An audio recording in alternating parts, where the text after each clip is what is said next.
वरती विष्णू भगवान आहे, त्या कलशाच्या कंठे रुद्र, गळ्यामध्ये महादेवे, मूले तत्र स्थितो ब्रह्मा, खालच्या बाजूला ब्रह्मदेवे, मध्ये मातृगणा स्मृता, हा कलशाच्या मध्यभागी देवी आहेत आणि त्यांचे गण आहे.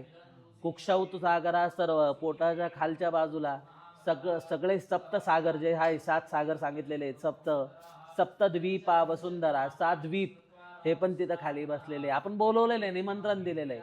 वसुंधरा पृथ्वी, बरोबर, पृथ्वीला पण आपण त्या एका कलशातच बोलवलेलं आहे. आणि आहे ही रचना तशीच आहे. ज्यावेळेस कळेल त्यावेळेस 1000 वर्ष झालेले असतील आपण असो नसो, पण त्यावेळेस कळेल की अशीच ही रचना पृथ्वीची पण आहे, पूर्ण ब्रह्मांडाची आहे. तर हे सगळे त्याच्यामध्ये, आणि त्या कलशाला आपण विराट स्वरूपातून इथं सूक्ष्म स्वरूपात बोलवलेलं आहे.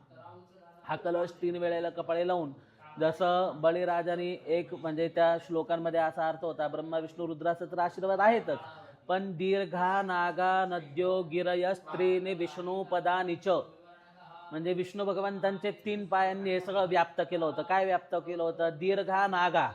आता नागा म्हणजे जसं पर्वताचं टोक असतं बघा, शिखर, त्याला नग म्हणता, आणि नगांचा समूह ज्या ठिकाणी असतो त्याला नागा म्हणता, बहुवचन नगाचा नागा.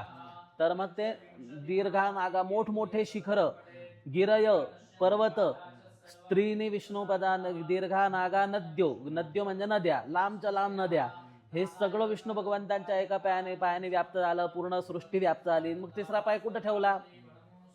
स्त्रीने विष्णुपदानीचा, तो बळीराजाच्या मस्तकाला आशीर्वाद म्हणून त्यांनी लावला. तसंच आपण हा कलश आहे, या पूर्ण सृष्टीला व्याप्त करून टाकलं या कलशाने, आणि तो विष्णू भगवंतांचा पाय असं समजून आपण आपल्या आपल्या कपाळी लावून घेतला, जेणेकरून आपल्या दिवसाची शुद्धी झाली.